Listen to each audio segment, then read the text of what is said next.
Est-ce un abbé porteur de ces fausses nouvelles qui aident à vieillir?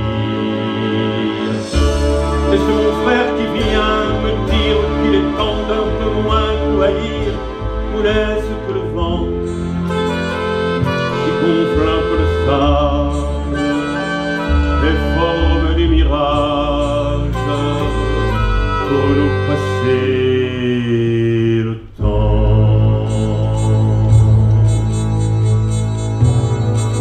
Ça tourne. Regarde bien, Bonjour petit, Bernard Bruel. regarde bien. C'est un immense plaisir de vous recevoir ce soir au Théâtre Tourski pour deux raisons. La première, c'est que je suis une fan, comme je vous l'avais dit au téléphone. La deuxième, c'est que le Théâtre Tourski est un endroit fabuleux. Dans la salle Espace Léo Ferré, vous allez chanter Brel, donc il y a forcément des liens qui se créent. Évidemment, c'est vrai. Non, ben moi je suis ravi d'être ici. C'est vrai que c'est une belle, un beau cadeau qu'on m'a fait en m'invitant ici. Et je découvre aussi, moi, et quand on est arrivé là, c'était vraiment un endroit absolument dingue, quoi. C'est vraiment très étonnant, quoi. Et puis bon, de savoir que c'est le lieu de Léo Ferré, c'est quand même quelque chose. Alors, vous chantez Jacques Brel. Je chante Jacques Brel. Bravo, parce que vous le faites extraordinairement bien et Dieu sait que c'est pas facile quand on essaie d'interpréter des icônes de la chanson française. Quel est votre secret? J'ai pas de secret. D'abord, quand on a commencé, parce que c'est une aventure qui a été vécue à plusieurs. Je ne suis pas seul dans cette histoire. Ce soir, pour ce spectacle, je suis seul, mais depuis plus de 30 ans, je fais ce spectacle avec les mêmes musiciens, avec le même pianiste et le même accordéoniste. Donc c'est vraiment une très longue histoire d'amitié, de musique, de partage, de rencontres. Pour moi, c'est très très important tout ça. Et je dis toujours, quand on a commencé, j'ai dit tout de suite à mes musiciens, peut-être que ça ne va pas marcher. Les gens venaient avec des grosses semelles de plomb. Crainte. Crainte, quoi. C'est logique, bien sûr. Et c'est bien normal. Et j'ai dit, peut-être que ça ne marchera pas, que les gens n'accepteront pas que l'on reprenne Brel. Voilà. Et puis bon, ça fait 30 ans. On s'est peut-être pas... Vous êtes accepté. On s'est peut-être pas tout à fait trompé. Et ce que je dis toujours, moi je suis comme un musicien avec Mozart, ou comme un comédien avec Molière, avec Brel. C'est la même chose.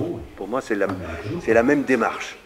Alors, il y a un petit peu de travail, évidemment, pour parvenir, mais surtout beaucoup d'humilité vis-à-vis de cet immense artiste, évidemment, de tout ce qu'il a écrit, de tout ce qu'il a créé.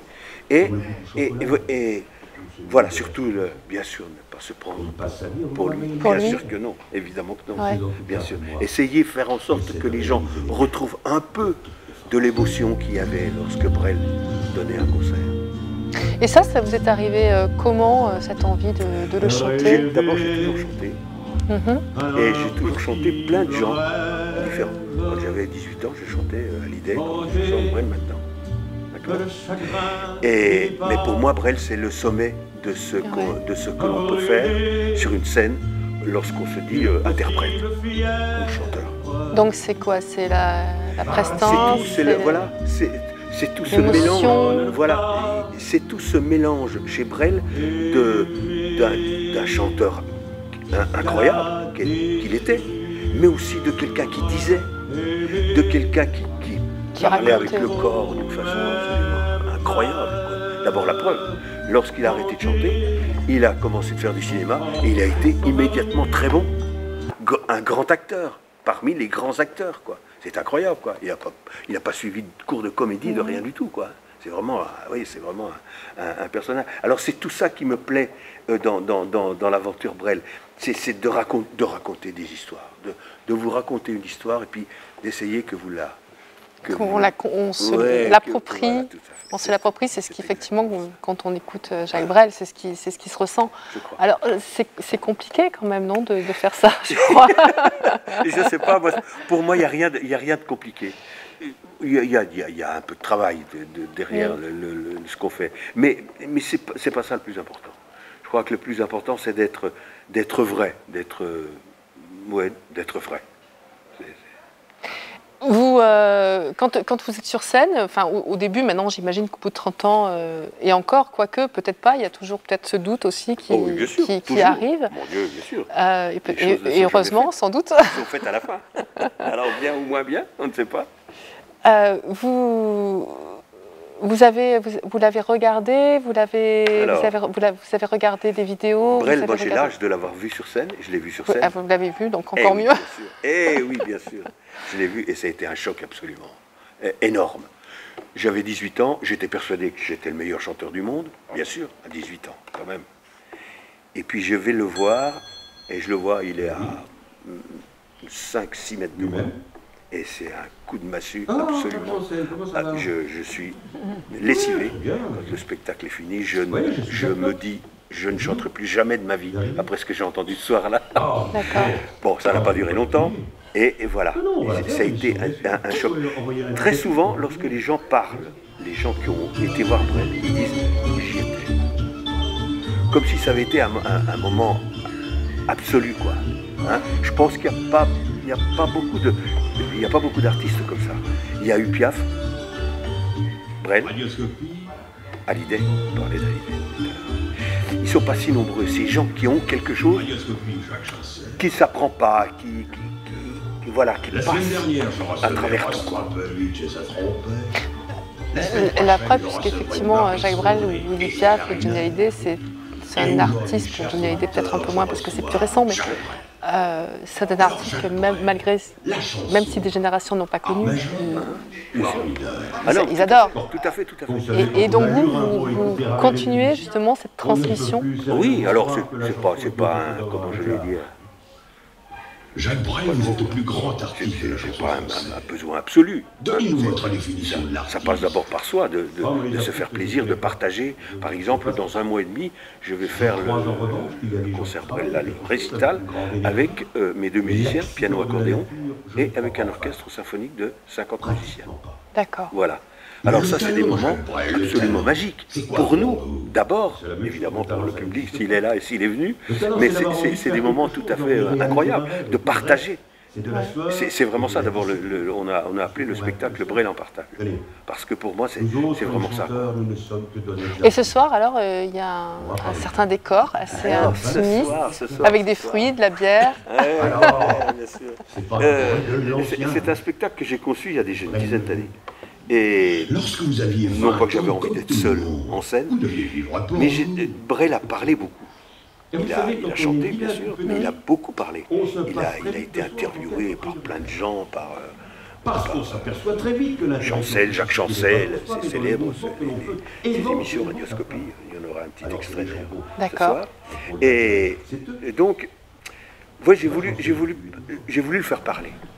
Et puis, j'ai choisi et j'ai cherché des chansons. Brel a écrit 400 chansons. En très peu de temps, hein. Sa carrière a duré 15 ans. C'est tout. C'est d'ailleurs incroyable. On a l'impression qu'il a chanté pendant des décennies. Et ça a duré 15 ans. Il a écrit 400 chansons.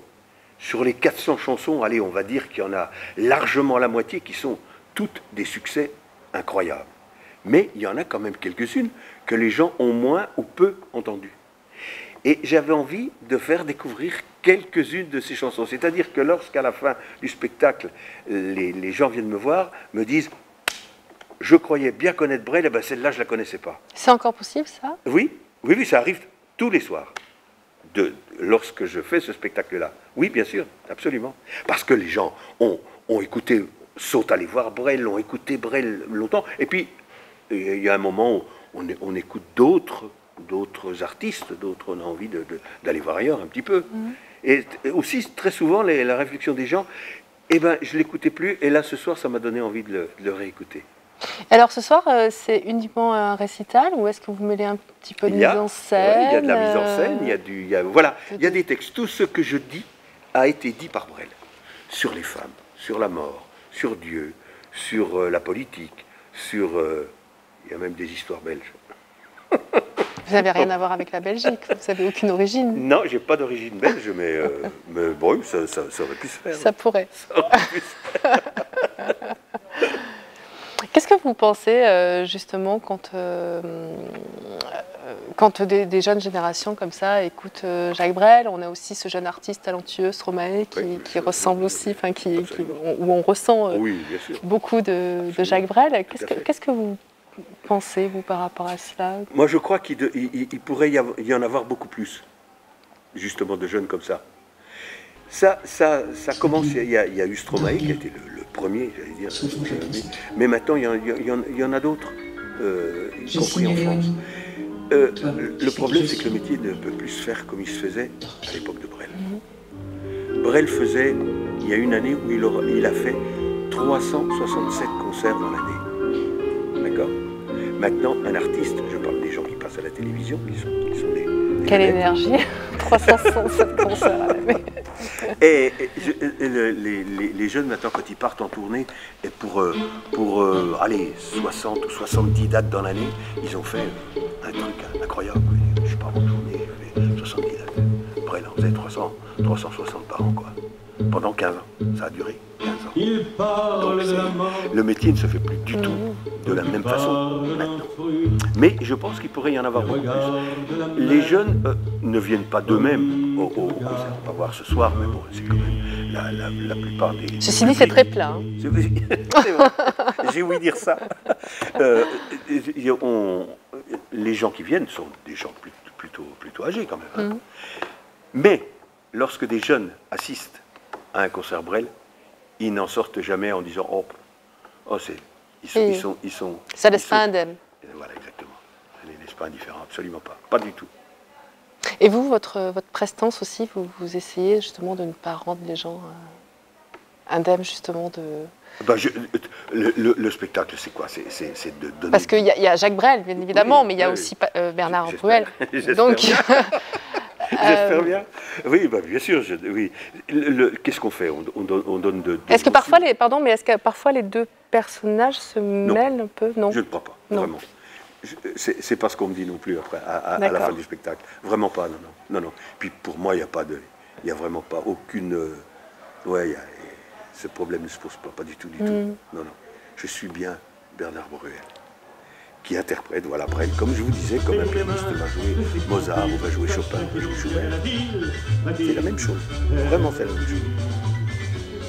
Au bout de ces 30 années de carrière, de Brel, c'est quand même dingue ça, de rester sur un seul artiste, puisque vous êtes interprète d'autres artistes. Oui, mais on revient un comédien dira jamais oh là, j'en ai marre de jouer Molière, je ne peux plus le voir, je ne peux plus l'encadrer, quoi. C'est pas vrai. On découvre toujours des choses. Toujours. Et vous avez découvert quoi d'après ça? Non, on découvre peut-être on se dit tiens, là je voyais ça comme ça. C'est quelqu'un qui décrivait beaucoup Brel, avec 2-3 mots. Ça y est, on avait un tableau, quoi. Il disait je suis un peintre chanteur flamand. Alors c'est pas du Bruegel l'ancien, c'est du Brel le vieux. Voilà. Quand il parlait de son œuvre, donc oui, on a envie de raconter une histoire. Moi j'ai envie de vous raconter une histoire. Et puis peut-être d'essayer de vous toucher avec cette histoire. Triste, pas triste, ou quelquefois même un peu misogyne, avec plein de côtés qui n'étaient pas flamboyants, vrai là, pas toujours, quoi. Mais voilà, malgré tout, j'essaye de vous raconter quelque chose. Et j'essaie de vous toucher avec ce quelque chose. Et par rapport à l'intensité de votre voix, moi je sais que vous m'avez ému quand je vous ai vu sur scène. Alors la voix, on a ça, voilà. On l'a pas. Hein. Comment vous l'avez travaillé quand même, parce qu'il y a quand même une intonation de Brel. Il y a quand même. La voix, on a une tessiture de voix. Ouais. Hein, quand on parle de musique, on a une tessiture de voix. Ça se trouve, j'ai la même que Brel. Baryton, on appelle ça un baryton Martin. Voilà. D'accord. Chez les musiciens, chez les grands musiciens. Donc j'ai cette tessiture-là. Et puis après, moi quand j'ai repris Brel, j'ai pas voulu faire différemment de Brel. J'ai voulu que les gens retrouvent ce que je vous disais tout à l'heure, un petit peu, voilà. Mais bien sûr, le timbre de voix, les intonations, Ouais, la façon de, pourquoi pas, de dire les mots, même si j'ai pas le phrasé de Brel quand même. J'essaie de faire attention à ça. Ouais. Mais oui, voilà. Alors, mis à part ce prochain concert avec l'orchestre symphonique des 50 musiciens, est-ce que vous avez d'autres projets, justement Il y a des dates jusqu'à fin 2019, on en signe déjà même pour 2020. Et dans quelle configuration? Ça dépend. Il y a le solo, ça dépend aussi des lieux, ça dépend aussi des salles. Si on se trouve à Lyon, j'espère qu'on aura, mais c'est une salle qui fait 1000 places ou 1200 places, je ne sais pas combien. Par contre, j'étais le week-end dernier, jeudi, vendredi, samedi, dimanche, à Saint-Étienne, dans un petit théâtre de 40 places. D'accord. Alors, c'était plein aussi, mais voilà. Donc ça dépend un petit peu des formules. Mais on tourne beaucoup avec piano et accordéon, quoi, qui sont les deux instruments que Brel avait lorsqu'il faisait ses tournées, même jusqu'à la fin. À la toute fin, les deux ou trois dernières années, il avait rajouté une contrebasse et une batterie, mais très longtemps, il a tourné piano-accordéon, qui sont deux instruments qui correspondent absolument parfaitement à la musique de Brel. Si vous l'aviez rencontré lorsque vous avez 18 ans, vous lui aurez dit quoi? J'ai failli, hein. Quand je suis allé le voir, il mangeait dans un restaurant, c'était à Saint-Galmier, à côté de Saint-Étienne. Voilà. Et j'étais avec un ami et qui me dit tiens, il mange dans le restaurant là à côté. Alors on est allé, puis il était derrière la vitre, il était à Saint-Homme, il mangeait. Et j'ai dit je vais aller lui dire quoi? Ah oui. Qu'est-ce que je vais lui dire? Qu'est-ce que je vais lui dire? Tellement on a envie. Que c'est le plus grand, que c'est le. Que c'est. Ouais. J'y suis pas allé. Je regrette pas. Qu'est-ce que je lui aurais dit? Et vous, quand le public vient vous voir, vous aimez ça? Je suis très heureux. Ouais. Je suis très heureux. Ouais, bien sûr, c'est un plaisir. Bien sûr. Ce métier est un plaisir, évidemment. Merci beaucoup Bernard Bruel. C'est moi qui vous remercie. Merci infiniment. Vraiment. Merci à vous.